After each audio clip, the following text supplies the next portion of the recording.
CBI से आलोक वर्मा को हटाए जाने के बाद भी हंगामा थमने का नाम नहीं ले रहा है। अब सीबीआई के एक एसपी टी राजा बाला ने अपने तबादले के लिए अंतरिम डायरेक्टर नागेश्वर राव पर निशाना साधा है। टी राजा बाला ने नागेश्वर राव पर आरोप लगाया है कि नागेश्वर राव ने बदले की भावना के चलते उनका ट्रांसफर किया है, क्योंकि उन्होंने पूर्व डायरेक्टर आलोक वर्मा से नागेश्वर राव की शिकायत की थी और अब नागेश्वर ने उनका ट्रांसफर किया जब उन्होंने अपनी मां के इलाज के लिए दिल्ली में तबादला करवाया था। टी राजा ने शेक्सपियर की कुछ लाइनों का हवाला देते हुए खत लिखा कि नागेश्वर राव बेहतर जानते हैं कि वो किसी सम्मान के हकदार नहीं हैं। हालांकि सीबीआई की ओर से अभी तक इस तरह की कोई चिट्ठी मिलने की बात नहीं कही गई है।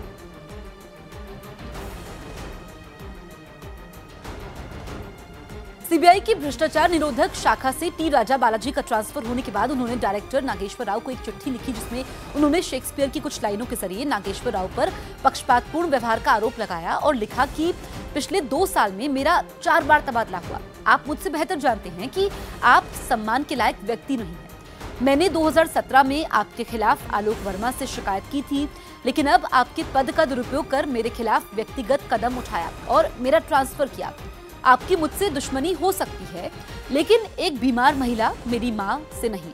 मुझ में ये काबिलियत नहीं कि आप में अच्छाई ढूंढ सकूं। इसीलिए आप अपनी मानवता दिखाइए।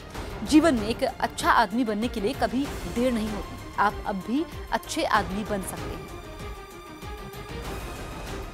तो तबादले के विरोध में एसपी का सीबीआई निदेशक को खत ये सामने आया है। हालांकि जो सीबीआई का शीर्ष नेतृत्व है वो इस खत के मिलने की बात नहीं कर रहा है और कहा गया है कि ऐसा कोई खत नहीं मिला है, लेकिन पहले से ही सीबीआई के अंदरूनी विवाद को लेकर के काफी घमासान मचा था और अब ये जो नया मामला सामने आया है तो कहा जा सकता है कि सीबीआई और विवाद साथ साथ चल रहे हैं। अब नागेश्वर राव को निशाना साधा गया है, जो कि सीबीआई के अंतरिम निदेशक हैं। राजस्थान के जालौर में कांग्रेस के कई कार्यकर्ता अचानक गुत्थम गुत्था हो गए। मौका कांग्रेस कार्यकर्ताओं की एक बैठक का था जो लोकसभा चुनाव का प्रत्याशी चुनने के लिए बुलाई गई थी।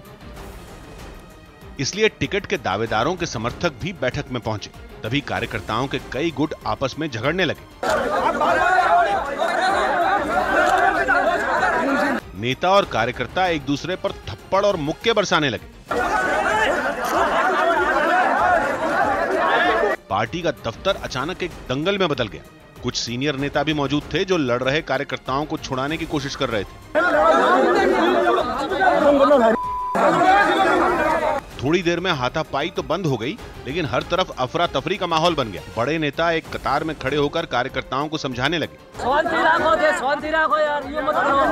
ये बैठक लोकसभा चुनाव का प्रत्याशी तय करने के लिए थी, लेकिन कार्यकर्ताओं के बीच हुई मारपीट ने पार्टी की परेशानियां बढ़ा दी।